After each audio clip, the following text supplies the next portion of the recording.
नमस्कार दोस्तों, एक बार फिर से आप सभी का स्वागत है मुनवारी संकल के यूट्यूब चैनल में। और यहाँ पर अपन पढ़ रहे हैं अपना कंप्लीट एक इंग्लिश का कोर्स जो कि होगा अपना बेसिक टू हाई। राइट। तो अभी अपन ने जो चर्चा की है इन पिछले 2-3 क्लासेस के अंदर, वो बेसिकली अपने जो डिस्कस के पॉइंट रहे हैं वो रहे हैं कि इंग्लिश में एक्चुअल में चीज़ें होती क्या है, किस तरीके से होती है, क्या लेटर्स होते हैं, क्या वर्ड्स होते हैं, सेंटेंस क्या होते हैं। राइट। और सेंटेंस का एक प्रॉपर स्ट्रक्चर क्या होता है वो अपन ने पढ़ा। उस स्ट्रक्चर में क्या चीज़ें आती है, वो आती है अपने सब्जेक्ट ऑब्जेक्ट वर्ब आ गई। वर्ब भी अपने दो प्रकार से, हेल्पिंग वर्ब हो गया, मेन वर्ब हो गया। फिर अपना बचा हुआ जो भी पार्ट रहता है वो रेस्टोल रहता है। राइट। ये सारी चीज़ें अपन ने पढ़ी। कैसे सब्जेक्ट का पता करेंगे, वर्ब हेल्पिंग वर्ब कितनी होती है, मेन वर्ब कितनी होती है। तो अभी तक अपन ने कोई टॉपिक स्टार्ट नहीं किया है। राइट। अभी अपन ने केवल क्या चीजें की है कि इंग्लिश के बारे में कुछ एक हल्की फुल्की सी नॉलेज अपन ने यहाँ पर ली है। यानी कि अपन कह सकते हैं कि कभी भी अपन एक रेस करने लगते हैं तो उस रेस से पहले हल्का वार्म अप काफी जरूरी होता है। और या फिर रेस स्टार्ट होने के बाद भी अपन करते हैं तो वहां अपन थोड़ा धीरे स्टार्ट करते हैं, उसके बाद में एक अपन वहां पर अपना फ्लो बनता है और अपन आगे बढ़ते हैं। तो उसी तरीके से अपन ने कुछ एक चीजें भी जानी है, अभी कोई टॉपिक अपन ने नहीं पढ़ा है। ठीक है। तो अपना जो पहला टॉपिक यहां पर रहेगा इन सब चीजों के बाद, ठीक है, वो अपना टॉपिक रहेगा। सबसे पहला टॉपिक आपके सामने आपको नजर आ रहा होगा यहां पर, वो आपका रहेगा टेंस। क्योंकि अगर मैं मेरी नजर में कहूं तो टेंस इंग्लिश की बैकबोन है। इवन अपने जो इवन मैं अगर वैसे हो ना हो, बोलचाल की भाषा में हो ना हो, I don't think.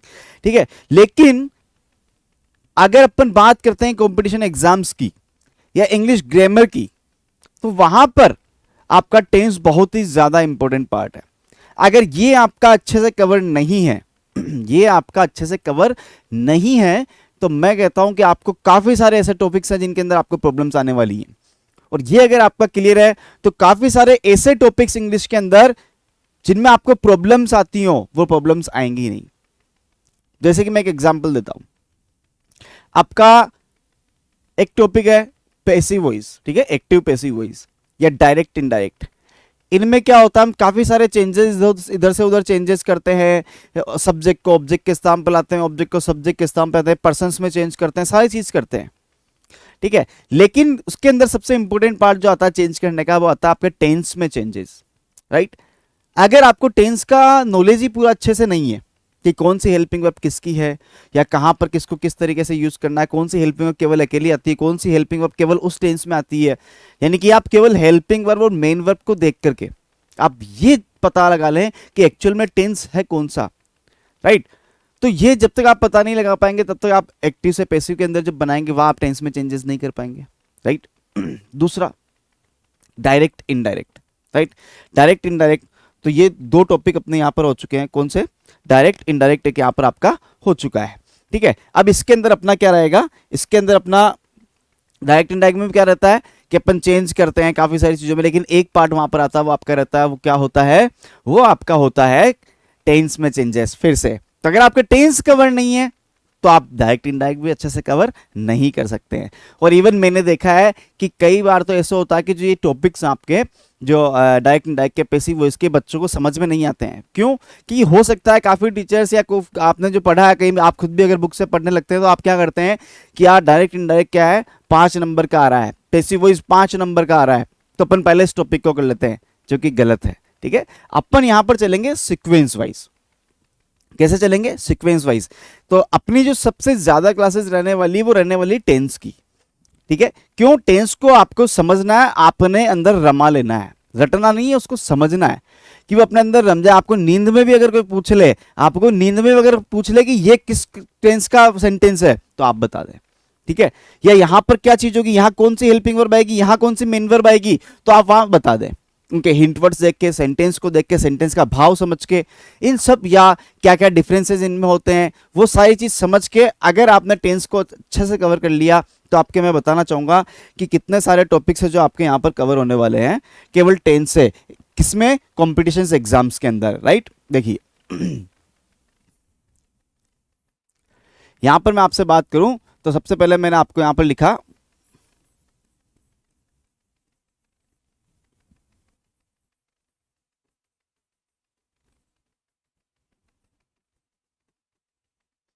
Active passive voice, ये आपका पहला पार्ट जो टेंस पर निर्भर करता है, राइट। सेकंड आपका मैं बात करूं तो आपका हो गया नरेशन, या अपन कह सकते हैं डायरेक्ट इनडायरेक्ट।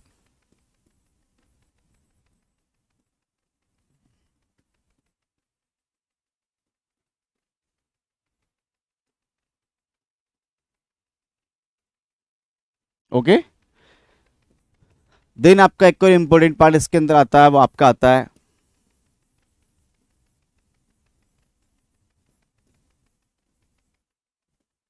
ट्रांसलेशन। कौन सा है? ट्रांसलेशन। काफी सारे ऐसे एग्जाम है, जैसे अगर मैं बात करूं हाई कोर्ट एलडीसी या अपना हाई कोर्ट अपना आरएसएम जो एसएसबी का एलडीसी का एग्जाम है, उनके अंदर क्या होता है कि ट्रांसलेशन के क्वेश्चंस आते हैं।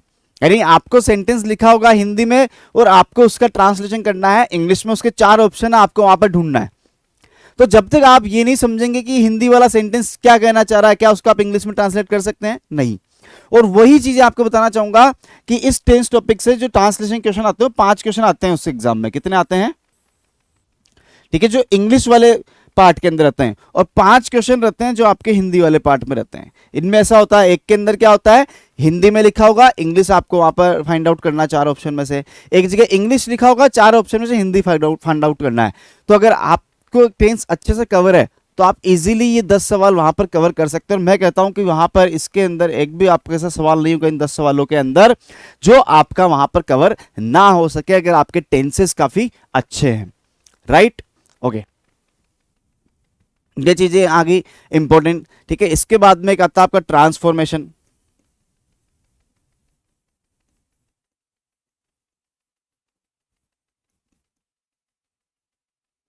क्या आता है? ट्रांसफॉर्मेशन आता है। ठीक है, अब मैं ट्रांसफॉर्मेशन भी आपको क्या होता है कि कई बार आपको चेंज करने ही कहते हैं, नेगेटिव सेंटेंस दिया हुआ उसको कह देंगे चेंज इनटू अफर्मेटिव, अफर्मेटिव को किसी और सेंटेंस में चेंज करवाएंगे। तो जब तक आपको टेंसेस की नॉलेज नहीं है, आप ये वाला पार्ट भी अच्छे से कवर नहीं कर सकते हैं। एक और इंपॉर्टेंट पार्ट आता है जो यूजुअली एसएससी के एग्जाम्स में इनमें आया करता है, क्वेश्चन टैग। क्या होगा? Question tag. ठीक है, ये वाला पार्ट है क्वेश्चन टैग का। अब एक क्वेश्चन टैग वाला पार्ट है, इसके अंदर भी आप कब तक नहीं कर सकते, आपको टेंस की हेल्पिंग वर्ब्स पता नहीं है कि क्वेश्चन टैग में क्या किया जाता है। क्वेश्चन टैग में बेसिकली जो भी सेंटेंस होता है पॉजिटिव में होता है, उसको नेगेटिव में अपन क्वेश्चन टैग बनाते हैं, नेगेटिव में उसका पॉजिटिव में क्वेश्चन टैग बनाते हैं। लेकिन वहां पर लिखा क्या जाता है उस क्वेश्चन टैग के अंदर, वहां पर होता है आपका जो उसका सब्जेक्ट रहेगा वो प्रोनाउन की फॉर्म में लिखा जाता है। उसके बाद में हेल्पिंग वर्ब आती है रिलेटेड सेंटेंस से। जो भी आपका सेंटेंस रहेगा उसका क्वेश्चन टैग बनेगा, तो सेंटेंस में क्या हेल्पिंग वर्ब्स आ रही हैं उसके अकॉर्डिंगली ही उसका जो है आपका क्वेश्चन टैग बनता है। तो कितने सारे टॉपिक है जो केवल और किस पे डिपेंड है, आपके टेंस पे। अगर टेंस आपका कवर नहीं है तो आप इनको कभी भी कवर नहीं कर पाएंगे। एक और पार्ट इसके अंदर आता है आपका कंडीशनल सेंटेंस। कौन सा आता है? Conditional sentence. वो भी टेंस का ही पार्ट है। ठीक है, टेंस के ही अंदर वो चीजें रहती है, और कई एग्जाम के अंदर उसके एक कंडीशन, उसके अपन 3-4 कुछ कंडीशंस हैं, उनमें से मैं आपको बता के चलूंगा कि जो भी एग्जाम होते हैं, चाहे एसएससी के एग्जाम हो, इवन बैंक के एग्जाम हो, इवन अपने स्टेट के एग्जाम हो, किसी भी स्टेट के, वहां पर उनमें से क्वेश्चन यूजुअली आया ही करता है। ठीक है, वो भी उस पर अपन बात करेंगे। तो ये देखिए आपके सामने इतनी सारी चीजें नजर आ रही है। अगर मैं आपके साथ ये स्टार्ट कर देता हूं, अब सपोज मैंने कहा ये 5 दिन तक 7 दिन तक भी आपके हो सकता है कि समझ में ना आए अगर आपके टेंस कवर नहीं है। टेंस कवर है तो मैं कह रहा हूं कि ये टॉपिक अपना चलेगा, 2-3 क्लास में चलेगा, 4 क्लास में चलेगा, लेकिन आपको इस टॉपिक के बारे में केवल पहली क्लास के अंदर सब कुछ समझ में आ जाएगा। केवल और केवल पहली क्लास में, अगर आपने टेंस बहुत अच्छे से पढ़े हैं।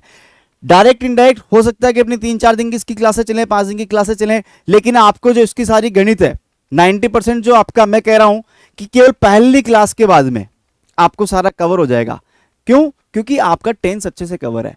ठीक है, तो कहने का मतलब मेरा आपसे ये, और ट्रांसलेशन वाला पार्ट रहा तो देखिए मैं आपको जो भी सेंटेंस यहाँ पे बताऊंगा, ठीक है, बेसिकली ट्रांसलेशन के लिए ही मैं यूजुअली यूज करता हूं कि मैं उनकी हिंदी भी आपको बताता रहता हूं, या मैं इस टाइप के सेंटेंस लिखता हूं जिसको आप हिंदी इजीली वहां पर कवर कर सके। यानी आपको समझ में आना चाहिए कि इस सेंटेंस में क्या भाव है उसका, वो क्या कहना चाह रहा है, उसमें क्या हेल्पिंग वर्ब लगानी है, क्या मेन वर्ब लगानी है, या क्या हिंट वर्ड लिखा हुआ है, इसके अकॉर्डिंग ये कौन सा टेंस और यहाँ कौन सी हेल्पिंग वर्ब लगनी है, कौन सी मेन वर्ब लगनी है, राइट। तो एग्जाम में जरूर कोई ना कोई आपको हिंट दिया होता है, वो या तो आपको सेंटेंस के भाव को समझना होगा कि वो क्या कहना चाह रहा है, ठीक है, और या फिर आपको उसके अंदर कुछ हिंट वर्ड्स होंगे उनको पहचानने होंगे। ठीक है, टेंस आपने बहुत सी जगह पढ़े होंगे, टेंस आपने बहुत सी जगह पढ़े होंगे, ऐसा नहीं कि आज पहली बार आप मुझसे टेंस पढ़ रहे हैं। लेकिन देखिए, स्कूल में आपने पढ़ा है, कोई दिक्कत नहीं, लेकिन आप भी जानते हैं कि यूजुअली कुछ एक बच्चे ही हैं जिन्होंने उसको समझा है अच्छे से, लेकिन अदरवाइज स्कूल में टेंस कैसे पढ़े वो आप भी जानते हैं। टीचर क्लास में आया, क्लास में टीचर में सारी चीज़ बताई और वहाँ पर अपना ध्यान बिल्कुल नहीं होता है, क्योंकि अपन एग्जाम के अंदर केवल और केवल पास होने की यूजुअली सोचा करते हैं, राइट। तो टेंस काफ़ी बच्चों के, हो सकता है इंग्लिश मीडियम वाले बच्चों के यहाँ पर कवर हो, लेकिन हिंदी मीडियम वाले बच्चों के यूजुअली यहाँ पर टेंसेज में काफ़ी ज़्यादा प्रॉब्लम्स उनको आती हैं। ये तो पता होता है कि टेंस कितने हैं, 3 टेंस, 4 उनके पार्ट, 12 टोटल हो गए, ये सब कुछ पता होगा उनको, कुछ हेल्पिंग वर्ब भी पता होगा, is am are, do does पता होगा, लेकिन किसको कैसे यूज करनी है, ठीक है, किसको किस तरीके से यूज करनी है, अपन कैसे यहां पर एग्जाम के मायने से अगर मैं देखूं तो अपन कैसे किस सेंटेंस को वहां पर सही कर सकते हैं, ठीक है, वो चीजें आपको आनी चाहिए। क्योंकि मैं आपको बताना चाहूंगा कि आपका जो एकेडमिक पार्ट है और कॉम्पिटिटिव पार्ट है उसमें रात दिन का अंतर। अगर आप ये सोचते हैं कि मुझे टेंस आते हैं, ठीक है, तो हो सकता है कि आप एग्जाम के अंदर काफी सारी गलतियां वहां पर कर सकते हैं, क्योंकि आपका एकेडमिक पार्ट और कॉम्पिटिटिव पार्ट में बहुत ज्यादा डिफरेंस यहां पर होता है। एक छोटी सी चीज आपको बताना चाहूंगा एकेडमिक और कॉम्पिटिटिव की, ठीक है। एकेडमिक में आप क्या किया करते थे कि आपने जैसे अगर 11th-12th पढ़ा है या मान लो आपने कॉलेज पढ़ा है, तो कॉलेज में अपन क्या करते थे, पूरे साल पढ़ा या नहीं पढ़ा, लेकिन लास्ट में अपन मंगाते थे 1 वीक सीरीज। क्या मंगाते थे? 1 वीक सीरीज, राइट। ये 1 वीक सीरीज मंगाते थे और इसके अकॉर्डिंग ही अपन क्या करते थे कि वहां पर कुछ भी चीज अपन को करनी है तो 5 क्वेश्चन पढ़े या 10 क्वेश्चन पढ़े, या फिर लास्ट टाइम में वेट करते थे कि हमारे पास तो 5 सवाल आ जाएंगे, उन 5 सवाल को करना है। इवन ये होता था कि इस यूनिट में तो मैंने ये सवाल याद कर लिया है, कोई सा भी आए लिखना तो मुझे यही है, ठीक है। तो ऐसा भी होता है, लेकिन वहां पर अपन को कुछ मार्क्स भी मिल जाते हैं। लेकिन क्या होता है, जैसे मान लो आपने वहां क्वेश्चन किया एक 20 नंबर का, तो उन 20 नंबर के क्वेश्चन के अंदर क्या होगा, बात कर रहा हूं मैं एकेडमिक पार्ट की, ठीक है। उन 20 नंबर के कॉलेज के अंदर क्या होगा, क्वेश्चन में क्या होगा कि आपको 7-8 नंबर तो दे देगा, 9 नंबर तो दे ही देगा, 12 नंबर दे सकता है, ठीक है। ऐसा तो नहीं है ना कि आपने 2 से 3 पेज भरे और आपको कुछ भी मार्क्स नहीं दे रहा है, यूजुअली आपको अपने को मार्क्स मिलते हैं। लेकिन कॉम्पिटिटिव पार्ट में क्या होगा, कॉम्पिटिटिव पार्ट में आपका रहता है 4 option, A B C D. अगर आंसर ए है और आपने बी सी डी कुछ भी टिक किया है, तो एग्जामिनर ये तो नहीं देखा ना यार कि इसने यार कुछ टिक तो किया है। जैसे यहां पर आपने 20 नंबर का क्वेश्चन था तो आपने 3 पेज भरे, तो एग्जामिनर देखा चलो यार कुछ तो लिखा है इसने यार, तो 10 नंबर तो दे देते हैं, 8 नंबर दे देते हैं, 12 दे देते हैं। वहां पर तो नहीं देखेगा ना यार किसने यार देखो यार टिक किया, यार टिक करने की मेहनत तो करी, एक काम करके 0.3, 0.4, 0.5 तो दे देते हैं, ऐसा तो नहीं है। यहां अगर आपका राइट है तो राइट है, नहीं है तो अगर नेगेटिव मार्किंग नहीं है तब तो ठीक है, नेगेटिव मार्किंग है तो आपका यहां पर जो गलत होगा उसका नेगेटिव और कटेगा। ये तो नहीं मिला जो नहीं मिला इसमें कुछ भी, ठीक है। आपके टिक करने की मेहनत के रुपए आपको नहीं मिल, आप मेहनत के नंबर आपको नहीं मिलने वाले हैं। यहां पर आपका सही होगा सिर्फ उसका नंबर मिलेगा, अन्यथा कोई नंबर आपको यहां पर नहीं मिलेगा, ठीक है। तो ये चीज समझ करके चलने इसको कि ये आपकी 1 रात 2 रात की पढ़ाई नहीं है, ठीक है। जब अपन कॉलेज टाइम में पढ़ते थे, स्कूल टाइम में अपन ने लास्ट में पढ़ लिया कि 1-2-3 दिन में पढ़ के, 4 दिन में पढ़ के, 7 दिन में पढ़ के, 10 दिन में, 15 दिन में पढ़ के अपन ने एग्जाम दे लिया। किसी भी एग्जाम को क्रैक करने के लिए आपको कम से कम 3 से 6 महीने, इवन मैं तो कहूँगा 6 महीने तो आप लेकर के चलें, उसकी प्रिपरेशन करें अच्छे से डेडिकेट होके, तब जाके वो चीज़ निकलती है। कॉम्पिटिटिव और एकेडमी में एक को डिफरेंस आपको बताता हूँ, ठीक है। आपको पता है कि जब 10th क्लास होती है उसमें पास होने के लिए आपको क्या करना पड़ता है, 10th क्लास के अंदर, 10th क्लास में आपका क्या रहता है, टोटल आपको मार्क्स चाहिए होते हैं पास होने के लिए 100 मार्क्स। कितने मार्क्स चाहिए होते हैं? 100 मार्क्स आपको यहाँ पर चाहिए होते हैं, ठीक है। अब किसके लिए? टोटल पूर्णांक जो आपका आता है, लेकिन उसमें पास होने के लिए क्या चाहिए? पास होने के लिए आपको 33 ही चाहिए। कितने चाहिए? 33 नंबर, 33 नंबर आपको वहां पर 10th क्लास के अंदर पास होने के लिए चाहिए होता है। अब इनमें भी क्या होता है, जो आपके 20 नंबर होते हैं ना, वो तो आप पे कहां से ले जाते हैं? आपके स्कूल से चले जाते हैं। 20 नंबर कहां से चले जाते हैं? स्कूल से, राइट। उसके बाद में अब आपको कितने चाहिए? आपको चाहिए 13 मार्क्स, और वो भी कितने में से? 80 में से। 80 में से 13 मार्क्स आपको पास होने के लिए चाहिए होते हैं। उनमें भी देखिए 6 से 7 नंबर तक की क्या लग जाती है? ग्रेस लग जाती है। क्या लग जाती है? ग्रेस। यानी अगर किसी के 26-27 मार्क्स आ रहे हैं तो वो पास हो जाएगा ग्रेस लग के, राइट।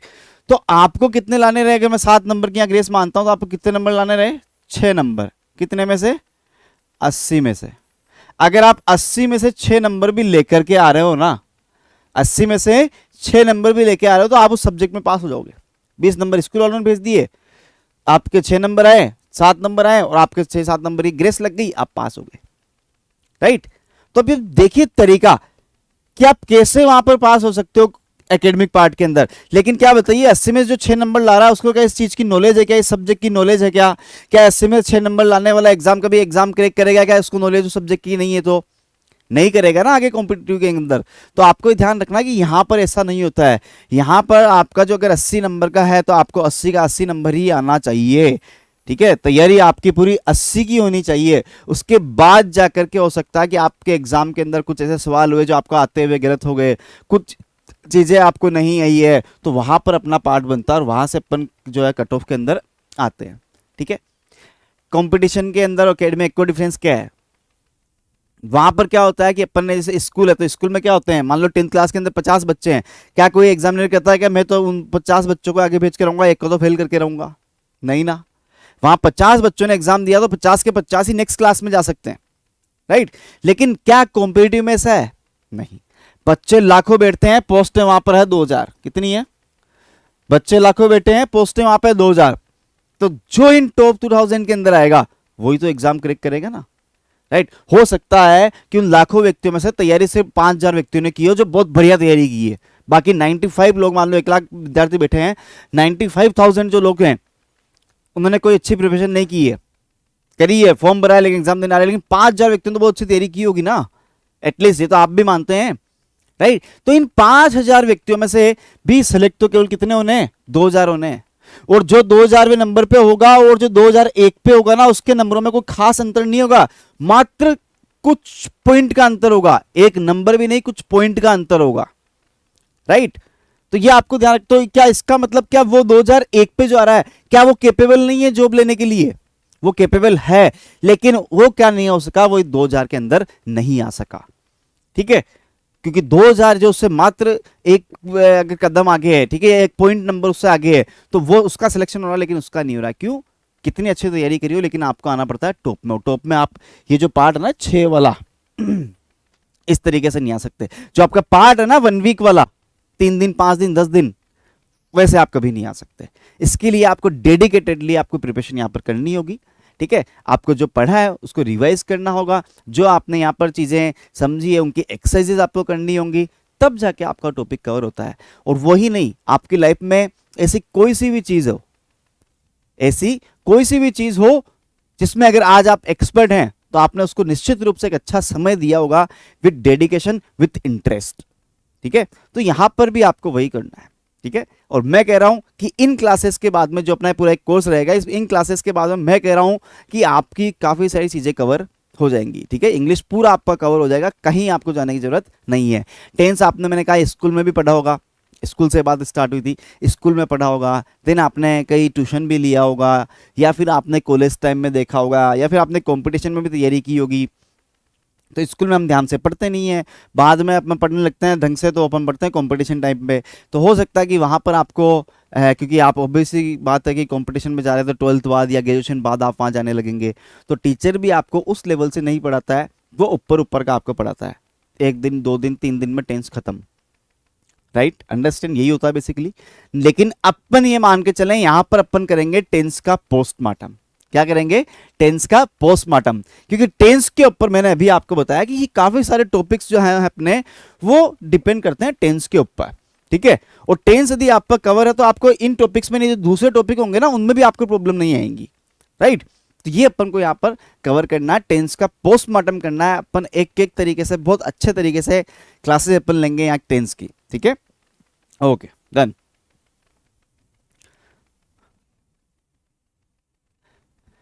देखिए, अब सबसे पहले अपन बात करते हैं टेंस के बारे में। अपने पास में क्या आया टॉपिक, टेंस,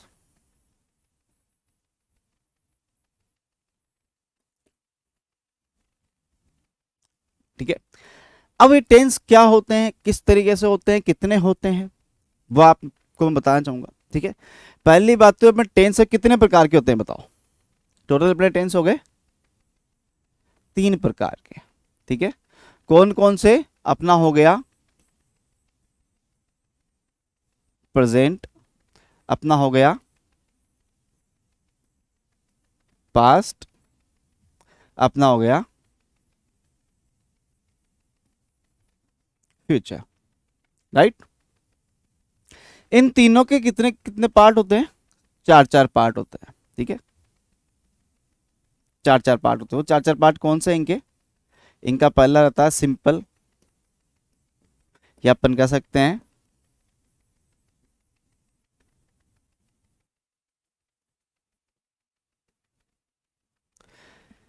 ठीक है सिंपल या इनडेफिनेट, राइट। दूसरा इनका पार्ट जो रहता है वो कौन सा रहता है?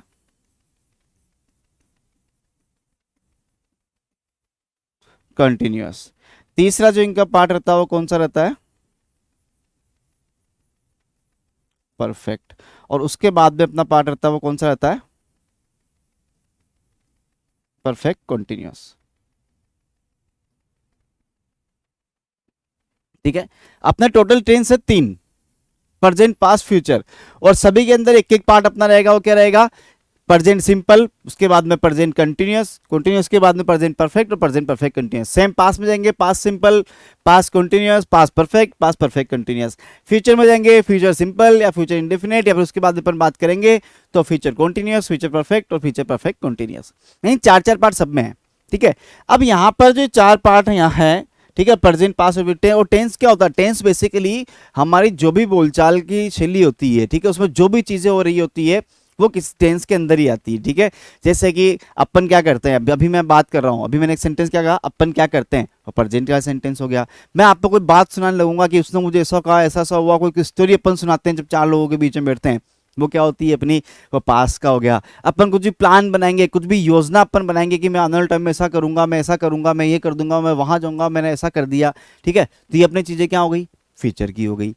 तो अपनी जो बोलचाल पूरे दिन में जो अपन बात करते रहते हैं, पूरे दिन भर अपन बात करते रहते हैं, उसके अंदर अपना प्रेजेंट भी समावेश होता है, उसके अंदर अपना पास्ट भी होता है, उसके अंदर अपना फ्यूचर भी होता है, राइट। और वही चीजें आपके यहाँ पर टेंस के अंदर रहती है कि प्रेजेंट, पास्ट और फ्यूचर। अब उसके अंदर मैंने चार पार्ट आपके अभी लिखे हैं, वो कौन सा है? पहला सिंपल, जिसको अपन इंडेफिनेट भी कहते हैं, ठीक है, सिंपल। दूसरा आपके कॉन्टिन्यूअस, ठीक है। देन आपके आता है परफेक्ट, देन आपके आता है परफेक्ट कॉन्टिन्यूअस। क्लियर है? ये चार पार्ट आपके हो गए। अब टोटल टेंस है आपके तीन, ठीक है, तीन आपके टेंस हैं और इंटू 4, तो टोटल आपके कितने पार्ट हो गए? यहां पर आपके टोटल कितने पार्ट हो गए? 12 पार्ट हो गए। कितने हो गए हैं? 12 पार्ट हो चुके हैं टेंस के आपके। अब इन 12 पार्ट में से सबसे ज्यादा काम में आने वाला पार्ट कौन सा है? 12 पार्ट में सबसे ज्यादा जो काम में आने वाला है वो कौन सा है? वो आपके हैं कॉन्टिन्यूअस। क्या है? कॉन्टिन्यूअस। क्यों? क्योंकि ये आप पे क्या करेगा? तीन तो पार्ट में आएगा, present continuous, past continuous, future continuous, right. Then उसके बाद में क्या है? परफेक्ट कॉन्टिन्यूअस, तो कॉन्टिन्यूअस में भी आ रहा है, ठीक है, तो तीन वहां आएगा, present perfect continuous, past perfect continuous और फ्यूचर परफेक्ट कॉन्टिन्यूअस। तीन और तीन कितने हो गए? यानी कि 12 में से 6 जगह तो आप पे किसकी वर्ब लग रही है? समझना इस चीज को। 12 में से 6 जगह आप पे किसकी वर्ब लग रही है? कॉन्टिन्यूअस की वर्ब लग रही है। तो इस कॉन्टिन्यूअस को अपन को इस तरीके से पढ़ना है कि अपन सिर्फ एक का पढ़ेंगे, अपन 6 के 6 चीज के लिए अपना क्लियर हो जाएगा। समझ रहे हैं? तो अपना पार्ट, अपना काम क्या हो जाएगा? आसान हो जाएगा, और वही चीजें जो एप्लीकेबल होगी वो 6 ही जगह पर एप्लीकेबल होंगी, ठीक है, जो कॉन्टिन्यूअस के लिए एप्लीकेबल होंगी वो, राइट। तो अपन को इसको इस तरीके से पढ़ना, और ये 6 जगह पर आता है, काफी इंपॉर्टेंट पार्ट, ठीक है। अब दूसरी मैं बात करूं परफेक्ट की। परफेक्ट के अंदर क्या रहता है? देखो, सिंपल वाला पार्ट हो गया, ठीक है, वो रहता है सिंपल यूज प्रेजेंट में अपन बात करेंगे जो ता है ती है वाले सेंटेंस आते हैं, ठीक है, या फिर अपन बात करेंगे पास में था थी थे, या फिर या ये इस टाइप के फ्यूचर सिंपल में गा गी गे, इस टाइप से सेंटेंस हिंदी के अंदर हुआ करते हैं, ठीक है। कॉन्टिन्यूअस में क्या होता है कि यूजुअली कोई भी सेंटेंस, और इसमें सिंपल में क्या होता है? हैबिचुअल एक्शंस होते हैं बेसिकली, ठीक है, प्रेजेंट के अंदर। पास्ट में पास्ट की हैबिट्स होती है, या पास्ट में कुछ भी किया हुआ काम। कॉन्टिन्यूअस में क्या? कोई भी वर्क कंटिन्यू चल रहा होता है, लगातार चल रहा होता है, ठीक है। यहां पर मैं कोई बहुत ज्यादा चीज नहीं बताऊंगा, अपन टॉपिक जब सिंगल सिंगल पढ़ेंगे कि present simple, present continuous, present perfect, तब मैं बेटर तरीके से आपको एक्सप्लेन यहां पर करूंगा, राइट। तो कॉन्टिन्यूअस में क्या है? कोई भी कार्य लगातार चल रहा होता है, निरंतर रूप से चल रहा होता है, ठीक है। परफेक्ट में कोई भी कार्य कंप्लीट हो गया हो। परफेक्ट की सबसे खास बात बताऊं, एक चीज इंपॉर्टेंट, कि परफेक्ट के अंदर आपको क्या ध्यान रखना है, थर्ड फॉर्म। परफेक्ट के अंदर क्या ध्यान रखना है, थर्ड फॉर्म, ठीक है। थर्ड फॉर्म पूरे इंग्लिश में सिर्फ और सिर्फ दो ही जगह पर आती है। थर्ड फॉर्म पूरे इंग्लिश में सिर्फ दो ही जगह पर आती है। दो जगह कौन कौन सी है, एक तो परफेक्ट के जो टेंसेज होंगे, परफेक्ट के जो वाक्य होंगे, चाहे वो प्रेजेंट हो, पास्ट हो या future, present perfect, past perfect, future perfect, तीनों के अंदर आपके जो थर्ड फॉर्म रहेगी, ठीक है। तो एक तो परफेक्ट के वाक्य में, और दूसरा कहां होगा, वो आपका होगा पैसिव वॉइस में। एक्टिव से जो अपन पैसिव बनाएंगे उसके अंदर। इन दो जगह के अलावा तीसरी जगह थर्ड फॉर्म यूज में इंग्लिश के अंदर नहीं आती है। तो परफेक्ट की कितनी जगह पर यूज है थर्ड फॉर्म, दो जगह पर। कौन कौन सी जगह, परफेक्ट के वाक्य और इसके अलावा passive voice, right. Perfect continuous, perfect continuous क्या है, और कंटिन्यूअस से आपको क्या पता लगेगा, परफेक्ट कंटिन्यूअस और परफेक्ट तीनों चीजें आ रही है आपके। पहले क्या है, कंटिन्यूअस, फिर परफेक्ट और परफेक्ट कंटिन्यूअस। तो परफेक्ट कंटिन्यूअस जो आपका क्या है, वो आपका एक मिश्रण है, ठीक है। किसका, कॉन्टिन्यूस का और परफेक्ट का, यानी कि परफेक्ट का और कॉन्टिन्यूस का एक मिश्रण बनकर के क्या बना, परफेक्ट कॉन्टिन्यूस बना है, राइट। इसको बहुत समझेंगे क्योंकि बहुत इंपॉर्टेंट पार्ट है। तो इसके अंदर जो चीजें परफेक्ट में यूज होती है वो भी आपको यहाँ ध्यान रखनी होगी, जो चीजें आप पे कॉन्टिन्यूस में यूज होती है वो भी आपको यहाँ पर ध्यान में रखनी होंगी। यानी कि ये दोनों चीजें आप समझेंगे तो आपको वो भी इजीली समझ में आ जाएगा। क्लियर है। देखिए इसके अलावा एक चीज और इसके अंदर बताता हूं मैं, कि एग्जाम की दृष्टि से, ठीक है, एग्जाम की दृष्टि से सबसे ज्यादा सवाल जो पूछे जाते हैं वो कौन से पार्ट से पूछे जाते हैं, वो आपका होता है प्रेजेंट परफेक्ट कंटिन्यूअस। कौन सा होगा, प्रेजेंट परफेक्ट कंटिन्यूअस से आपके क्वेश्चन पूछे जाते हैं। लिख देता हूं मैं, आप बार नोट भी कर सकते हैं आप। सबसे ज्यादा जो एग्जाम में, कॉम्पिटिशन एग्जाम में क्वेश्चन किए जाते हैं वो किए जाते हैं किससे, प्रेजेंट परफेक्ट कंटिन्यूअस से। सेकंड जो पार्ट होता है वो किया जाते हैं, वो होता है आपका प्रेजेंट सिंपल। इनको आप नोट कर सकते हैं, ये वो पार्ट है जिनसे सबसे ज्यादा क्वेश्चन एग्जाम के अंदर, कंपटीशन एग्जाम में यूजुअली पूछे जाते हैं टेंस के लिए, ठीक है। देन उसके बाद में आपका आता है पास्ट सिंपल,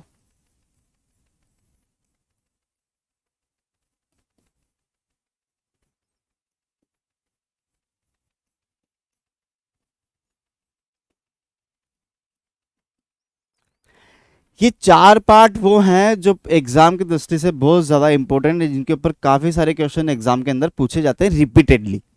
कौन कौन से, प्रेजेंट परफेक्ट कॉन्टिन्यूअस हो गया आपका, आपका प्रेजेंट सिंपल या प्रेजेंट इंडेफिनिट हो गया है, आपका पास्ट सिंपल हो गया है, ठीक है, आपका पास्ट परफेक्ट हो गया है। ये भी बहुत ज्यादा इंपॉर्टेंट है, बहुत ज्यादा।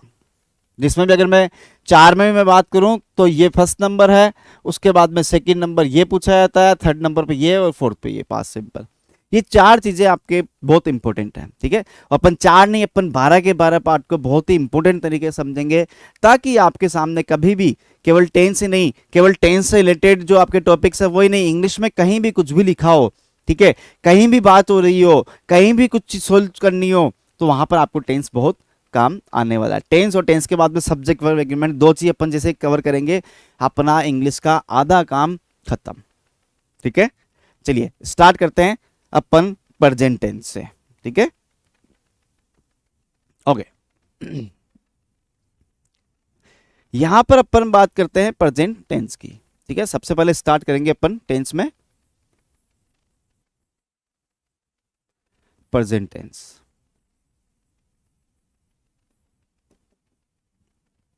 क्या लिखा अपन ने, प्रेजेंट टेंस, ठीक है। अब प्रेजेंट टेंस में भी इसके चार पार्ट हैं, पहला सिंपल है इंडेफिनिट, दूसरा आपका कॉन्टिन्यूअस, तीसरा आपका कौन सा हो जाएगा, परफेक्ट, और चौथा हो जाएगा परफेक्ट कॉन्टिन्यूअस। अब इसमें भी सबसे पहले अपन बात करेंगे किसकी, सिंपल की। और प्रेजेंट टेंस का मतलब क्या है, नाम से अपन को ज्ञात है कि प्रेजेंट यानी वर्तमान, टेंस यानी काल, वर्तमान काल, यानी कि इस प्रेजेंट टाइम में जो भी चीजें हो रही होती है उसकी बातें किसके अंदर होती है, प्रेजेंट टेंस के अंदर होती है, ठीक है। अगर उनमें कुछ हैबिचुअल एक्शन है, कुछ आपके डेली रूटीन्स हैं, ठीक है, तो वो चीजें किसके अंदर आएंगी आपकी, वो आएगी प्रेजेंट सिंपल में। प्रेजेंट में कोई कार्य कंटिन्यूअस चल रहा हो, जैसे मैं अभी आपको कहूं कि मैं या हम टेंस पढ़ रहे हैं, तो ये क्या हो रहा है, ये भी काम हो रहा है कि नहीं हो रहा, अपन टेंस पढ़ रहे हैं कि नहीं पढ़ रहे हैं, पढ़ रहे हैं ना, तो अपन कह सकते हैं कि हम टेंस पढ़ रहे हैं, तो ये क्या हो गया, अपना क्या हो गया, प्रेजेंट जो कंटिन्यूअस टेंस हो गया है। उसके बाद में कोई काम भी हुआ ही हो रिसेंटली, ठीक है, तो उसके लिए परफेक्ट का यूज होता है प्रेजेंट के अंदर ही। देन अगर मान लो प्रेजेंट परफेक्ट कंटिन्यूस में क्या होगा कि कोई भी ऐसा कार्य जो पहले कहीं किसी टाइम से स्टार्ट हुआ था और अभी भी कंटिन्यू हो रहा है, ठीक है।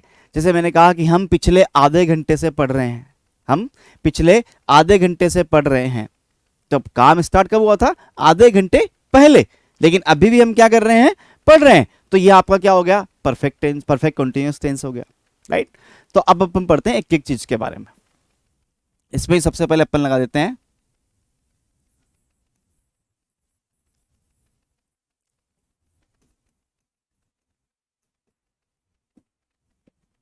प्रेजेंट सिंपल, ठीक है। इसमें अपन ने लगा दिया यहां पर प्रेजेंट सिंपल। अब देखिए प्रेजेंट सिंपल अपना हो चुका है। अब प्रेजेंट सिंपल के अंदर चीजें क्या क्या आती हैं उसको आप समझें, ठीक है। प्रेजेंट सिंपल क्या है? बेसिकली जिस चीज के लिए जाना जाता है वो आपका होता है आपके हैबिचुअल एक्शंस। क्या क्या चीजें इसके अंदर आती है, कोई भी अपने यहां पर मैं लिख देता हूं, इनको आप नोट भी कर लें कि प्रेजेंट सिंपल में क्या आता है बेसिकली।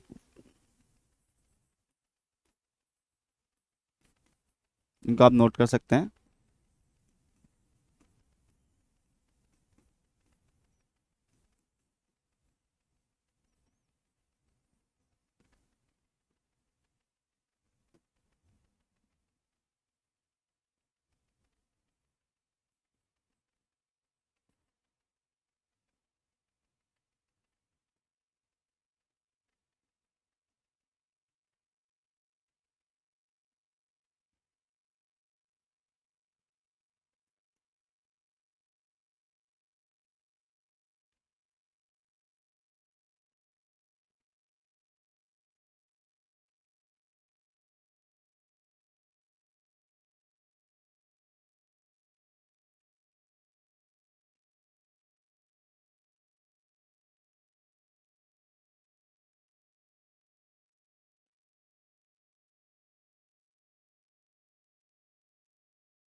इसके बाद में आता है स्थायी गतिविधि।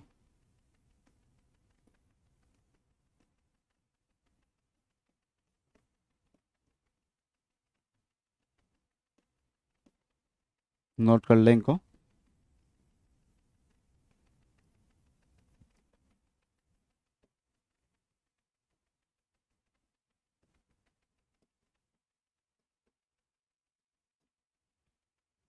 ठीक है, ये नजर आ रहा है आपको अच्छे से? एक बार देख लें, इसका स्क्रीनशॉट ले लें या फिर इसको आप उतार लें।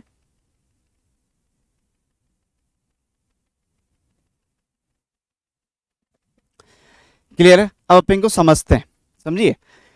देखिए प्रेजेंट टेंस के अपन सबसे पहले पार्ट कौन सा पढ़ रहे हैं? अपन प्रेजेंट सिंपल वाला पार्ट पढ़ रहे हैं, जिसके अंदर सबसे ज्यादा जो इंपॉर्टेंट चीजें आ जाती है वो मैंने आपके सामने लिखी है। और भी इनके अलावा होते हैं, लेकिन ये पार्ट सबसे ज्यादा इंपॉर्टेंट यहाँ पर होते हैं, ठीक है। अब सबसे पहले आ रहा है अपना क्या है? आदतन कार्य, ठीक है। यानी कि जो आपके हैबिचुअल एक्शंस हैं, जो आपके हैबिचुअल एक्शंस हैं वो इसके अंदर आते हैं कि मैं हर साल इन इन जगह पर घूमने जाता हूं, मैं हर महीने इन माता के मंदिर पर जाता हूं। तो आप क्या कह रहे हैं? ये आपका क्या हो गया? इसके अंदर एक आदत हो गई है, ठीक है। डेली की आपकी आदत, मैं सुबह डेली घूमने जाता हूं, तो आपका क्या हो गया? हैबिचुअल एक्शन हो गया, ठीक है। वो आपको इसके अंदर जानना। कोई भी आपका हैबिचुअल एक्शन रहेगा, चाहे वो आप डेली कर रहे हो, चाहे साल भर में एक बार कर रहे हो, चाहे 10 साल में एक बार कर रहे हो, कैसे भी हो, लेकिन वो आपका हैबिचुअल एक्शन है, वो आपकी हैबिट है, आदत है, ठीक है। तो वर्तमान के अंदर जो भी आपके आते होंगी, प्रेजेंट में जो भी आपके आते हैं, वो आपके आते जो आएंगी वो हैबिचुअल एक्शन आएंगे, किस में आएंगे? प्रेजेंट सिंपल के अंदर आएंगे। किसके अंदर आएंगे? प्रेजेंट सिंपल के अंदर आएंगे। क्लियर है? दैनिक दिनचर्या, कोई भी आपके डेली रूटीन्स हैं, डेली आपके रूटीन्स हैं, ठीक है। जैसे कि आपने कहा मैं सुबह 5 बजे उठता हूँ, उसके बाद में मैं 2 घंटे घूमने जाता हूँ, उसके बाद में मैं आते ही नाश्ता करता हूँ, फिर मैं डेली 9 बजे कॉलेज जाता हूँ, उसके बाद मान लो मैंने कहा कि मैं दिन में 2 घंटे सोता हूँ, शाम को डेली 3 घंटे क्रिकेट खेलता हूँ, 1 घंटा टीवी देखता हूँ, रोजाना रात को 9 बजे खाना खाता हूँ, और 2 घंटे रात को फोन के अंदर गेम खेलता हूँ, और उसके बाद में 11 बजे सो जाता हूँ। तो ये आपकी सारी चीज़ क्या चल रही है? एक डेली रूटीन आपके चल रहे हैं, जो भी आपका डेली रूटीन है। तो हैबिचुअल एक्शन हो गया, डेली रूटीन हो गया। उसके बाद आता सार्वभौमिक सत्य, यानी कि यूनिवर्सल ट्रुथ, वेरी इंपॉर्टेंट, ठीक है। एक आपका स्थायी गतिविधि, परमानेंट एक्टिविटीज। स्थायी गतिविधियां, परमानेंट एक्टिविटीज। अब ये यूनिवर्सल ट्रूथ और परमानेंट एक्टिविटीज में क्या डिफरेंस है भाई, मैं आपसे जानना चाहूंगा। सोचिए एक बार मन में कि यूनिवर्सल ट्रूथ और परमानेंट एक्टिविटीज में क्या डिफरेंसेस हैं यहां पर, बताइए। यूनिवर्सल ट्रूथ में बेसिकली अपन क्या कहते हैं, आपके मन में एक यूनिवर्सल ट्रूथ का नाम लेते हैं, हर बच्चे के माइंड में एक चीज आती है, वो क्या है कि सूर्य पूर्व से उदय होता है, sun rises in the east, ये चीज उनके माइंड में आती है, ठीक है। तो ये अब इसके अलावा देखिए, ठीक है, तो क्या वो परमानेंट एक्टिविटी नहीं है, ठीक है, वो सार्वभौमिक सत्य है, मान लिया, लेकिन क्या वो परमानेंट एक्टिविटीज नहीं है, बताइए। परमानेंट एक्टिविटी है कि नहीं है कि सूर्य पूर्व में उदय होता है, ठीक है। तो एक चीज मैं यहाँ पर कवर करना चाहूंगा आपकी, हो सकता है कि कुछ को इसके बारे में पता हो, कुछ को नहीं भी हो, ठीक है। बेसिकली जहां तक मैं अगर बात करूं, हो सकता है काफी जो लोग इसके बारे में कंफ्यूज रहे कि हाँ सर परमानेंट तो हो सकता है नहीं हो सकता है, कुछ बच्चे हाँ कर रहे होंगे, कुछ ना कर रहे होंगे, ठीक है। तो देखिए यूनिवर्सल ट्रूथ और परमानेंट एक्टिव में क्या अंतर है, दोनों में आपको बता देता हूं। यहां पर क्या लिखा हुआ है, पहले चीज का नाम को पढ़िए, आप अच्छे से आप नाम को पढ़िए। देख क्या कह रहा है, सार्वभौमिक, क्या कह रहा है, सार्वभौमिक, यानी कि संपूर्ण भूमि पर सत्य समान, संपूर्ण भूमि पे समान हो। दोनों में डिफरेंस देखना, ठीक है, दोनों में क्या डिफरेंसेस हैं। सार्वभौमिक सत्य यानी संपूर्ण भूमि पर समान हो, ठीक है, वो आपका यूनिवर्सल ट्रूथ होता है। लेकिन स्थायी गतिविधि आपके संपूर्ण भूमि पर समान है नहीं है, कोई दिक्कत नहीं है, ठीक है। जरूरी नहीं कि वो आपके जो परमानेंट एक्टिविटीज हो आपको संपूर्ण भूमि पर समान हो। इसलिए जो आपका सूर्य पूर्व में उदय होता है, ठीक है, वो वाला पार्ट जो है वो यूनिवर्सल ट्रूथ है, ना परमानेंट एक्टिविटीज, ठीक है। अब देखिए नेक्स्ट, सबसे दूसरी चीज कि ये जो आपका इंपॉर्टेंट पार्ट इसके अंदर वो क्या है कि ये जो चीज होती है, ठीक है, ये होता है एक तरीके से मैं कह सकता हूं कि अपन आर्टिफिशियल जो नेचुरल क्या होगा, ये आपका है नेचुरल और ये आपका होता है आर्टिफिशियल। नेचुरल आर्टिफिशियल का मतलब वो तो है आपका प्राकृतिक, जिसको किसी ने नहीं बनाया। यूनिवर्सल ट्रूथ वो चीज जिसको किसी ने बनाया नहीं है, वो अपने आप से ही वैसा है और संपूर्ण भूमि पर क्या है, समान है। लेकिन जो परमानेंट एक्टिविटीज हैं वो आप पे क्या होती हैं, वो आपके जरूरी नहीं है कि संपूर्ण भूमि पर समान हो।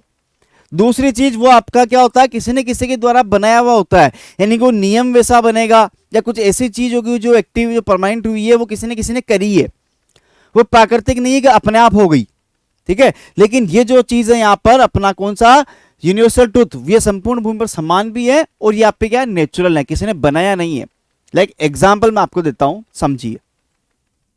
सूर्य पूर्व में उदय होता है या सूर्य पूर्व में उगता है, सनराइज इन द ईस्ट, ठीक है, ये सेंटेंस है।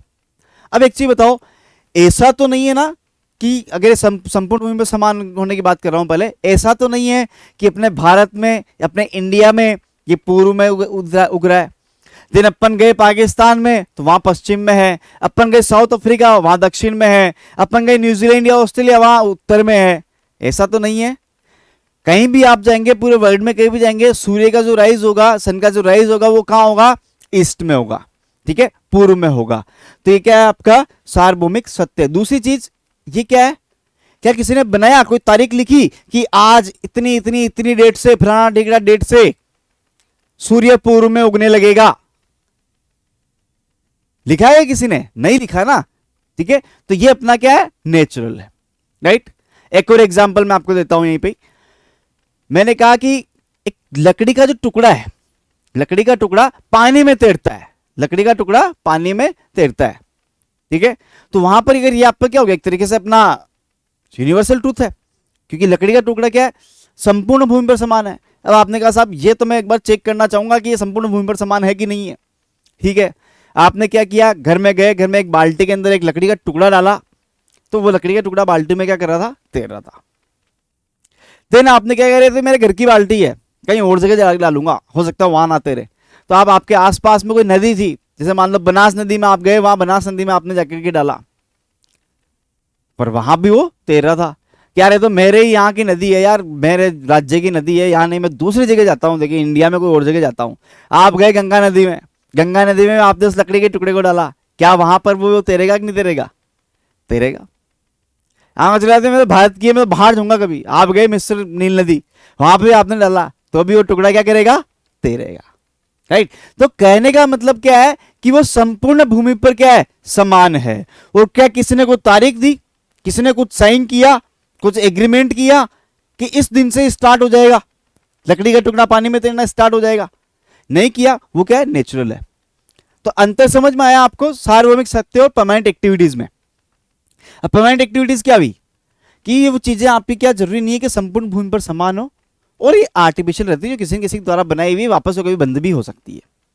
जैसे एग्जांपल मैं आपको देता हूं, भारत में प्रत्येक दूसरे व चौथे शनिवार को बैंक बंद रहता है। भारत में प्रत्येक दूसरे व चौथे शनिवार को बैंक बंद रहता है। अब एक चीज बताओ, क्या ये संपूर्ण भूमि पर समान है क्या? या मैंने कहा कि हमारे यहाँ बैंक जो है दूसरे चौथे शनिवार को बंद रहता है, या ये संपूर्ण भूमि पर समान है क्या? बताइए, जरूरी तो नहीं है ना। ठीक है। और ये क्या है, आर्टिफिशियल किसी ना किसी ने बनाया होगा। आपको याद हो तो पहले क्या होता था, पहले सैटरडे भी वर्क रहता था, राइट, केवल संडे इनका ऑफ होता था। लेकिन फिर बाद में इन्होंने सेकंड और फोर्थ सैटरडे क्या कर दिया, यहां पर ऑफ कर दिया। तो ये परमानेंट एक्टिविटीज जो किसी ने बनाई है। मैंने कहा आपने कभी एक नाम सुना होगा वनस्थली विद्यापीठ का। कहाँ का नाम सुना होगा? वनस्थली विद्यापीठ का नाम सुना होगा। ठीक है, जो जयपुर के निवाई के पास में है। तो वहां पर क्या होता है कि बेसिकली सब जगह अपने जो ऑफ होते हैं वो अपने रहते हैं संडे के, लेकिन वहां पर जो ऑफ रहता है वो बेसिकली रहता है वेंसडे का, बुधवार का। ठीक है। तो अब देखिए, मैंने कहा वनस्थली विद्यापीठ में बुधवार का अवकाश रहता है। तो क्या संपूर्ण भूमि पर भी बुधवार में अवकाश ऐसा जरूरी है क्या? नहीं है ना, पहली चीज। दूसरी चीज, उसको किसी ने बनाया ही है ना। ऐसा तो नहीं ना कि अपने आप ही वहां को एकदम से बुधवार को सारे के सारे गेट बंद हो जाते हैं, सब अपने आप बंद हो जाते हैं अंदर, ऐसा तो नहीं है। ठीक है, वो किसी ने बनाया है। ठीक है, तो वो आर्टिफिशियल है। तो आप ये चीज समझे, सार्वभौमिक सत्य और अपने जो स्थायी गतिविधि है यानी कि यूनिवर्सल ट्रूथ है परमानेंट एक्टिविटीज के अंदर, राइट। हैबिचुअल एक्शन अपना हो गया, इसके बाद में अपना जो है हैबिचुअल एक्शन के बाद में डेली रूटीन हो गया, अपना यूनिवर्सल ट्रूथ हो गया और परमानेंट एक्टिविटीज हो गई। बेसिकली ये चार इंपॉर्टेंट चीजें हैं जो आपके प्रेजेंट सिंपल के अंदर आया करती हैं। और यूनिवर्सल ट्रूथ एक इस चीज के लिए भी इंपॉर्टेंट है क्योंकि इसका क्वेश्चन आपसे कई बार डायरेक्ट इनडायरेक्ट के अंदर पूछ लिया जाता है। बहुत ज्यादा इंपॉर्टेंट है। डायरेक्ट इनडायरेक्ट के अंदर इसका क्वेश्चन कई एग्जाम में रिपीटेडली पूछा गया है, राइट। तो इसको अपन को ध्यान में रखना है। ओके, तो इसके अलावा भी और चीजें होती है, जैसे कुछ न्यूज़पेपर की हेडलाइंस हुई हैं, न्यूज़ चैनल की हेडलाइंस हो गई, वो इसके अंदर आता है। कुछ निकट जो अपना फ्यूचर होता है, ठीक है, नियर फ्यूचर, निकट भविष्य अपन कहते हैं उसको, वो चीजें भी इसके अंदर आती हैं। ठीक है, तो आपको ये चीजें ध्यान में रखनी इंपॉर्टेंट। क्लियर है ये बात? ठीक है, ओके, आगे बढ़ते हैं। अब बात करते हैं, ये तो पार्ट था कि इसके अंदर चीजें कौन कौन सी आती है। अब अपन यहां बात करते हैं कि इसकी हेल्पिंग वर्ब क्या है, मेन वर्ब क्या है, क्योंकि टेंस का मतलब ही क्या है, टेंस का मतलब ही एक तरीके से आप ये मान कर चलो helping verb main verb, helping verb main verb, right. Tense का मतलब ही क्या है, हेल्पिंग वर्ब मेन वर्ब। जब आप पैसिव वॉइस में जाएंगे, डायरेक्ट इनडायरेक्ट में जाएंगे, तो वहां क्या होगा, टेंस में चेंजेस। तो टेंस में चेंज अपन कहां करेंगे, हेल्पिंग वर्ब में, मेन वर्ब में तो चेंज करेंगे, राइट। तो आपको ये दो चीज ध्यान में रखनी है। ठीक है, तो अपन बात करें यहां पर कि इसकी हेल्पिंग वर्ब क्या होगी प्रेजेंट सिंपल की।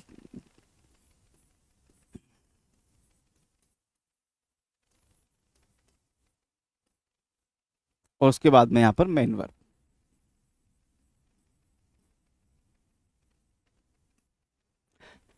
ये बेसिकली अपन को हर टेंस के अंदर अच्छे से पता होनी चाहिए, हर टेंस की पता होनी चाहिए और बहुत अच्छे तरीके से पता होनी चाहिए, रट करके नहीं, समझ करके, उनकी एक्सरसाइजेस कर करके। ठीक है, रटना नहीं है। मैं कह रहा हूं कोई निंदों भी आपको आके पूछेगा तो आप आंसर उसका बता देंगे, राइट। देखिए, हेल्पिंग वर्ब मेन वर्ब, तो हेल्पिंग वर्ब इसकी होती है अपना, क्या होती है, डू डज। समझ लेना भाई अच्छे से, डू डज इसकी हेल्पिंग वर्ब होती है, किसकी, प्रेजेंट सिंपल की। ओके, जो कि आप पे कैसे सेंटेंस में काम में आती है, जो कि आप पे काम में आती है आपके नेगेटिव सेंटेंस और इंटरोगेटिव सेंटेंस में, नेगेटिव सेंटेंस और इंटरोगेटिव सेंटेंस में आती है आपकी ये हेल्पिंग वर्ब डू और डज। मेन वर्ब इसकी क्या होती है, मेन वर्ब इसकी होती है फर्स्ट फॉर्म, कौन सी होगी, और या फिर इसके अंदर होगा फर्स्ट फॉर्म प्लस एस या ई एस। ठीक है, फर्स्ट फॉर्म प्लस एस या ई एस। अब बेसिकली ये चीजें आपको ध्यान में देनी है। समझ में आई चीज आपको, क्लियर है यहां से, राइट। देखिए तो मैंने यहां पर क्या लिखा, हेल्पिंग वर्ब क्या है इसकी, डू डज। हेल्पिंग वर्ब क्या है, डू डज, ठीक है, डू डज। और ये किस सेंटेंस में काम में आएंगी आपके, ये काम आएगी केवल नेगेटिव और इंटरोगेटिव में। अबे नेगेटिव और इंटरोगेटिव लिखा हुआ, इसका क्या मतलब है, यानी कि प्रेजेंट सिंपल में पॉजिटिव सेंटेंस में कोई भी हेल्पिंग वर्ब नहीं आती। एक नोट डाल लो कि प्रेजेंट सिंपल के पॉजिटिव सेंटेंस के अंदर किसी भी हेल्पिंग वर्ब का उपयोग नहीं किया जाता है, राइट। तो यहां पर केवल हेल्पिंग वर्ब कहां आती है, नेगेटिव में और इंटरोगेटिव में। ध्यान दें केवल दो ही ऐसे टेंस हैं, केवल जो आपके 12 पार्ट होते हैं ना, 3 पार्ट, 3 × 4 अपन ने किया, प्रेजेंट पास्ट फ्यूचर उनके, simple, continuous, perfect, perfect continuous, ये टोटल 12 पार्ट है। इन 12 पार्ट के अंदर सिर्फ 2 ही पार्ट ऐसे हैं, या मैं कहूंगा कि यहां पर 2 ही पार्ट ऐसे हैं, इसके अंदर क्या होगा कि कोई भी हेल्पिंग वर्ब नहीं आती है। वो आपका कौन सा है, वो आपका है प्रेजेंट सिंपल। कौन सा है आपका, प्रेजेंट सिंपल, और इसके अलावा आपका हो जाएगा पास्ट सिंपल। प्रेजेंट सिंपल और आप पास्ट सिंपल का कैसा वाक्य, पॉजिटिव वाक्य, ठीक है। तो प्रेजेंट सिंपल और पास्ट सिंपल के पॉजिटिव सेंटेंस में किसी भी हेल्पिंग वर्ब का उपयोग नहीं किया जाता है। बाकी सेंटेंस के अंदर आप देखें तो वहां पर हेल्पिंग वर्ब का उपयोग होगा, चाहे वो कॉन्टिन्यूस है, परफेक्ट कॉन्टिन्यूस है, चाहे प्रेजेंट का है, पास्ट का है, फ्यूचर का है, ठीक है। केवल 2 जगह आपके हेल्पिंग वर्ब नहीं आती है। इन 12 पार्ट में से वो 2 पार्ट कौन से हैं, प्रेजेंट सिंपल और पास्ट सिंपल, जिनके पॉजिटिव में नहीं आएगी, नेगेटिव इंटरोगेटिव में तो आएगी, नेगेटिव इंटरोगेटिव में आएगी, लेकिन पॉजिटिव में नहीं आएगी। क्लियर है ये चीज, ओके। देखिए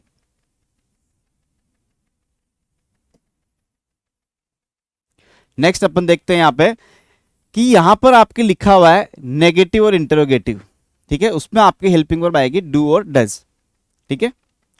क्या डू डज, अगला क्वेश्चन मेरा ये है, क्या डू डज पॉजिटिव सेंटेंस में भी आ सकता है, क्या डू डज पॉजिटिव सेंटेंस में भी आ सकता है, जी हां आ सकता है, लेकिन वो आपके होगा, वो डू या डज जो आपका होगा वो आपके एज ए मेन वर्ब होगा। क्या होगा, मेन वर्ब होगा। क्लियर है चीज, ध्यान रखना इस चीज को, ठीक है। ये जो चीज आपकी रहेगी डू डज, जैसे कि मैंने कहा आई डू दिस वर्क, एक सेंटेंस मैंने यहां लिख दिया, क्या लिख दिया, आई डू दिस वर्क, ठीक है, ये सेंटेंस मैंने लिख दिया। तो ये प्रेजेंट सेंटेंस है, प्रेजेंट सिंपल का सेंटेंस, और प्रेजेंट सिंपल का पॉजिटिव सेंटेंस है। क्या नेगेटिव है, क्या नहीं है ना, कैसा सेंटेंस है, पॉजिटिव सेंटेंस है, लेकिन पॉजिटिव सेंटेंस में डू आ गया। अब आप कहेंगे सर आपने तो यहां लिखा था कि नेगेटिव में आएगा और इंटरोगेटिव में आएगा, तो ये डू आपने जो है यहां कैसे लिख दिया पॉजिटिव में। अभी अभी आपने समझाया था कि प्रेजेंट सिंपल के पॉजिटिव सेंटेंस में हेल्पिंग वर्ब डू डज का उपयोग नहीं किया जाता है।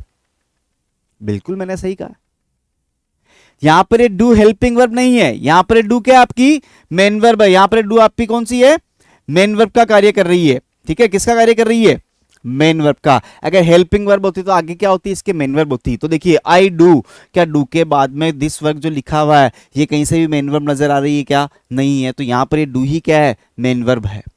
क्लियर है ये वाला पार्ट, हेल्पिंग वर्ब पे मैं इसलिए फोकस कर रहा हूं, आपको ध्यान में रखनी है। तो प्रेजेंट सिंपल के अंदर जो हेल्पिंग वर्ब लगेगी वो आपकी कौन सी होगी, वो आपकी डू होगी, वो आपकी डज होगी, जो कि केवल और केवल काम में आएगी कहां पर, आपके नेगेटिव सेंटेंस में और आपके इंटरोगेटिव सेंटेंस में, राइट। अगर पॉजिटिव की बात करें डू या डज आ सकते हैं क्या, बिल्कुल आ सकते हैं, लेकिन वो वहां पर मेन वर्ब का वर्क कर रहे होंगे, ना कि हेल्पिंग वर्ब का, राइट, अंडरस्टैंड, ओके। आगे बढ़ते हैं, ठीक है। इसके बाद में अपनी बात आती है मेन वर्ब के ऊपर। अब ये मेन वर्ब यहां पर लिखा हुआ है कि इसकी फर्स्ट फॉर्म है, देन उसके बाद में क्या आ रही है, सेकंड फॉर्म। यहाँ पे फर्स्ट फॉर्म के अंदर एस या ईएस आ रहा है। क्लियर है, ये 2 चीज आपके यहां पर लिखी हुई है। अब देखिए फर्स्ट फॉर्म में एस या ईएस। अब ये फर्स्ट फॉर्म क्या होता है, मैंने आपको बताया वही है, किसी भी आपकी ऐसी फर्स्ट फॉर्म क्या होती है, इसको आप इंग्लिश से हिंदी में, हिंदी से इंग्लिश में लिख सकें, वही आपकी क्या होती है, फर्स्ट फॉर्म होती है। अब फर्स्ट फॉर्म में एस या ईएस, कोई मुझे बता सकता है, चलो आपको ये एक चीज बताता हूं, ये जो आपको ध्यान रखना है कि प्रेजेंट सिंपल के अंदर जो वर्ब लगती है आप पे क्या लगती है, फर्स्ट फॉर्म लगती है। क्या लगती है, फर्स्ट फॉर्म ही लगती है, ये ध्यान रख लें आप एक चीज अच्छे से, ठीक है। फर्स्ट फॉर्म लगती है। फर्स्ट फॉर्म में ऐसे ही ध्यान दें, केवल और केवल कब आएगा, वो आपका आएगा जब आपका सेंटेंस जो है वो आपका कैसा हो, पहली बात तो पॉजिटिव हो। कैसा हो, ये वो ऐसे इस वाली वर्ब जो मैंने 5वें नंबर की आपको बताई थी, राइट। सेंटेंस कैसा हो, पॉजिटिव हो, और उसके अलावा उसमें क्या हो, उसका जो सब्जेक्ट हो वो आपका क्या हो,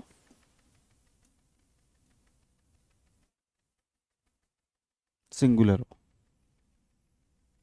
ये बात ध्यान रखना कि मेन पूरी इंग्लिश के अंदर, पूरी इंग्लिश के अंदर याद रख लेना इस चीज को कि मेन वर्ब की फर्स्ट फॉर्म में जो एस या ईएस आता है वो केवल और केवल प्रेजेंट सिंपल के पॉजिटिव सेंटेंस में आता है, और वह भी कब, जब उसका सब्जेक्ट, उस वाक्य का सब्जेक्ट क्या हो, सिंगुलर हो। क्लियर है, ठीक है। जब उस वाक्य का सब्जेक्ट आपका क्या हो, सिंगुलर हो, तब जाकर के मेन वर्ब में एस या ईएस आता है। क्लियर है, पूरी इंग्लिश के अंदर ऐसे कब आएगा, ध्यान देना। ऐसा कोई सी भी वर्ब उठा के देखना, था कोई सा सेंटेंस उठा के देखना जिसमें ऐसे एस लगा हुआ है, वो पहली चीज तो प्रेजेंट सिंपल का सेंटेंस होगा, वो भी पॉजिटिव होगा, और उस वाक्य का जो सब्जेक्ट होगा वो भी आपका कैसा होगा, सिंगुलर होगा, तभी वहां ऐसे एस लग सकता है, वरना ऐसे एस नहीं लगेगा। तो यहां भी आपको क्या ध्यान रखना, प्रेजेंट सिंपल के जो आपकी मेन वर्ब आपको ध्यान में रखनी, क्या रखनी है, फर्स्ट फॉर्म ही ध्यान में रखनी है। क्या रखनी है, फर्स्ट फॉर्म।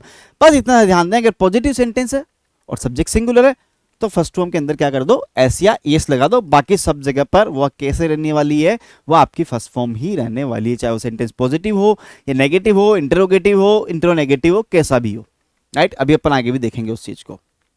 यहां तक की चीज क्लियर है, यहां तक की चीज क्लियर है। अब मैं एक बहुत इंपॉर्टेंट बात आपसे यहां पूछने वाला हूं, वो मैं ये पूछने वाला हूं कि हम जो यहां पर एस या एस का यूज कर रहे हैं, ये क्यों कर रहे हैं, समझना इस चीज को, लिखना चाहो तो लिख लेना, ठीक है। ये जो एस या एस का अपन यूज कर रहे हैं, ये हम क्यों कर रहे हैं, क्या ऐसी जरूरत आ पड़ी कि हमें इस मेन वर्ब के अंदर एस या एस लगाना पड़ा, क्यों लगा रहे हैं, क्या रीजन है इसके पीछे, समझिए इस चीज को। बेसिकली क्या होता है, एक टॉपिक अपना होता है सब्जेक्ट वर्ब एग्रीमेंट। क्या होता है, सब्जेक्ट वर्ब एग्रीमेंट, जिसके अंदर मतलब ये कि सब्जेक्ट और वर्ब के बीच में समझौता, ठीक है। तो यूजुअली क्या कहा जाता है कि जैसा वाक्य का सब्जेक्ट होगा वैसे ही वाक्य की क्या होंगी, वर्ब होंगी, ठीक है। जैसा वाक्य का सब्जेक्ट वैसी verb, singular subject singular verb, plural subject plural verb.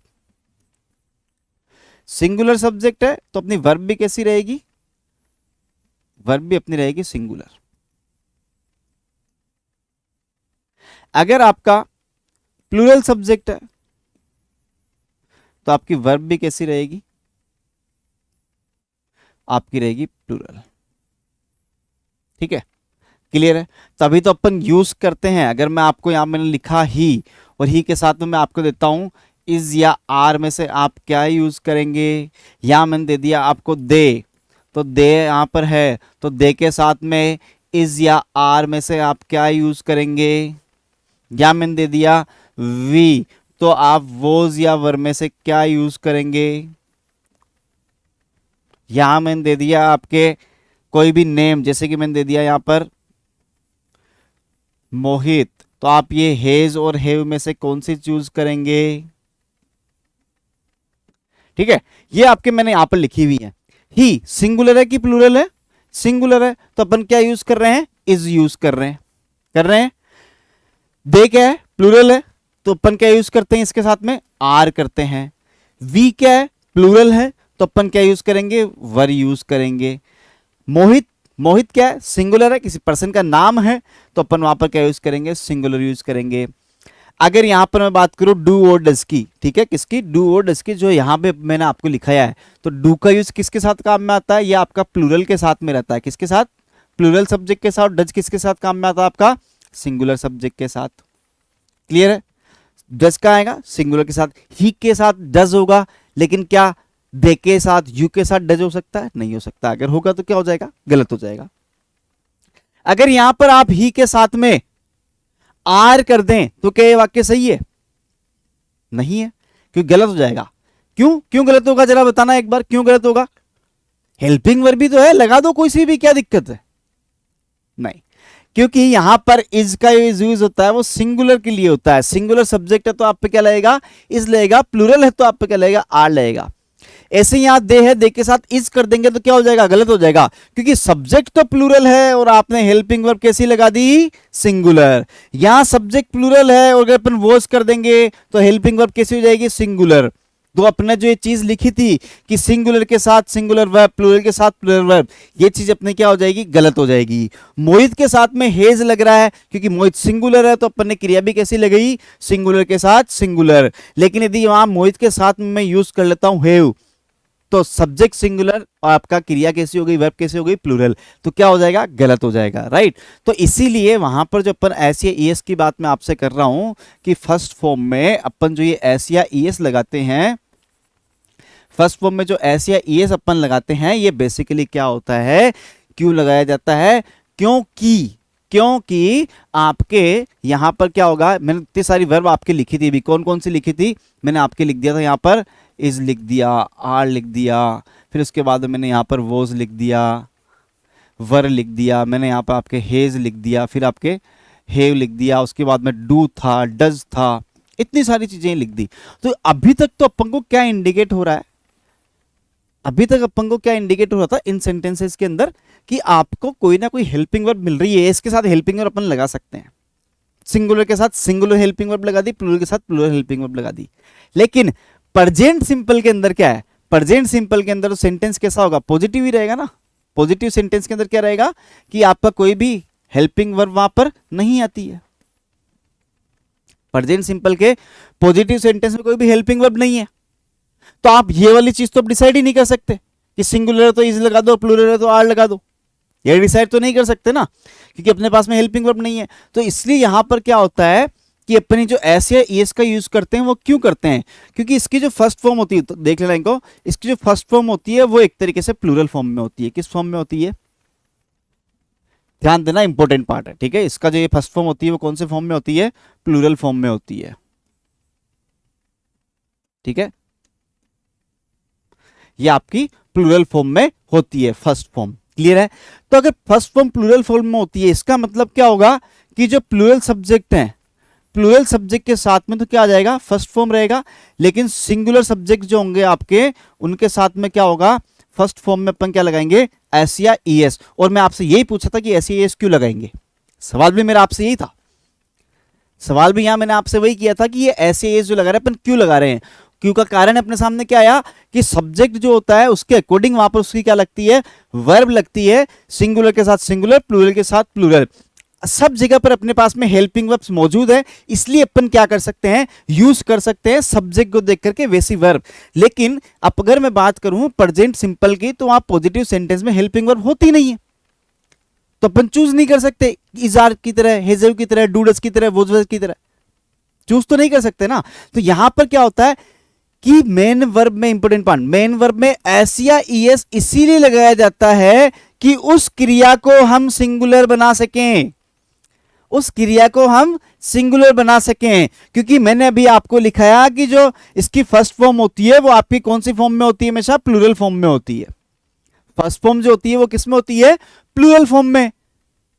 तो आप प्लूरल के साथ तो आप फर्स्ट फॉर्म कर सकते हैं, प्लूरल के साथ फर्स्ट फॉर्म कर सकते हैं, यू आ रहा है, दे आ रहा है, वी आ रहा है, चिल्ड्रन आ रहा है, बॉयज आ रहा है, उनके साथ में आप डायरेक्ट फर्स्ट फॉर्म लगा सकते हैं, चिल्ड्रन प्ले कर सकते हैं आप, ठीक है। लेकिन ऐसे ये कब लगाएंगे, जब सब्जेक्ट सिंगुलर है, ठीक है। अब मैं दो तीन चीज यहां लिखता हूं, जैसे मैंने लिखा दे, उसके बाद मैंने लिखा वी, उसके बाद मैंने लिखा बॉयज, राइट। समझना इस चीज को, ये यहां पर मैंने लिख दिया है तीन चीज, ठीक है, दे, वी और बॉयज। अब अगर मेरे को वर्ब लगानी है प्ले की, किसकी वर्ब लगानी है, प्ले की, तो क्या लगेगी भाई इनके पॉजिटिव सेंटेंस में, ये अपने आप में क्या है, प्लूरल है, अपने आप में क्या है, प्लूरल है। और प्लूरल के साथ में अगर मैं बात करूं तो भी मैंने कहा प्लूरल के साथ तो क्या होगी, फर्स्ट फॉर्म होगी, तो प्लूरल के साथ क्या होगी, फर्स्ट फॉर्म होगी। तो यहां पर क्या हो जाएगा, तीनों के अंदर क्या आ जाएगा, प्ले आ जाएगा, तभी तो जाके सही होगा, तब जाके सही होगा। लेकिन अगर मैं यहां पर लिख देता हूं, अगर मैं यहां पर लिख देता हूं तीन और चीज, जैसे कि मैंने यहां पर लिख दी, मैंने अब यहां पर लिख दिया ही, मैंने नाम लिख दिया यहां पर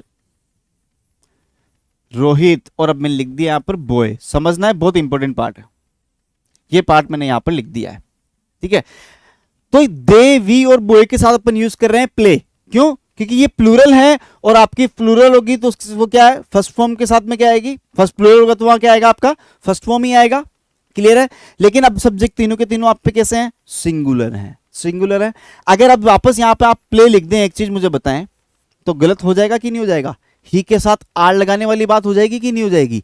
जैसे ही के साथ आर लगा रहे हैं, समझना, ही के साथ आप क्या लगाएंगे, आर, तो गलत हो जाएगा ना, क्योंकि ये आर तो किसके साथ लगता है, प्लूरल के साथ लगता है। लेकिन अगर आप ही के साथ आर लगा देंगे तो गलत हो जाएगा। क्यों? सब्जेक्ट सिंगुलर, वर्ब प्लूरल, वही चीज तो यहां पे है। ठीक है, आपके जो सब्जेक्ट प्लूरल है तो क्रिया भी आपकी प्लूरल लग रही है, लेकिन सब्जेक्ट सिंगुलर उसके साथ भी आप प्ले लिख रहे हैं, यानी कि आप प्लूरल वर्ब लगा रहे तो गलत हो जाएगा।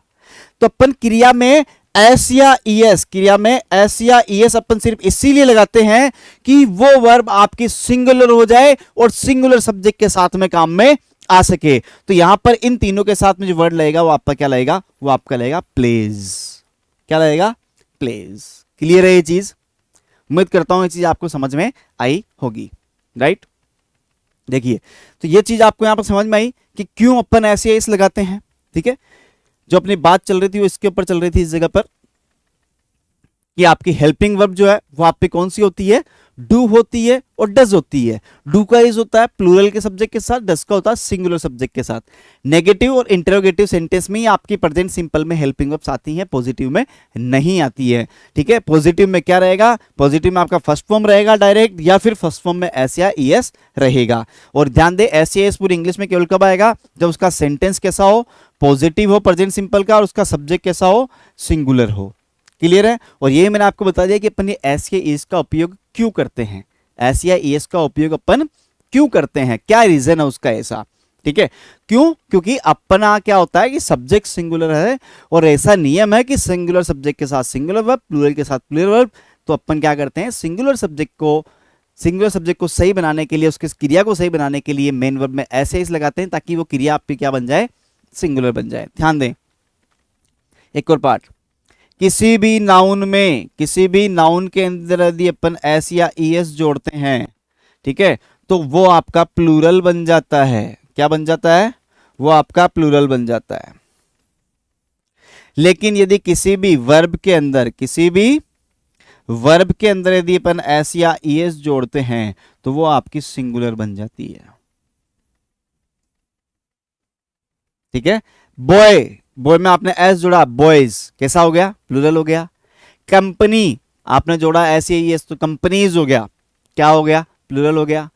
ठीक है, इसी तरीके से मान लो पेन, पेन्स, चेयर, चेयर्स। ठीक है, तो इस तरीके से आपने क्या किया, गर्ल्स, तो ये आप पे क्या हो गया, जैसे एस या ईएस जोड़ा किसी भी नाउन के अंदर तो क्या हो गया, प्लूरल। लेकिन किसी भी वर्ब में यदि आप एस या ईएस जोड़ेंगे तो आपकी हो जाएगी सिंगुलर। प्ले, प्लेज, सिंगुलर हो गया।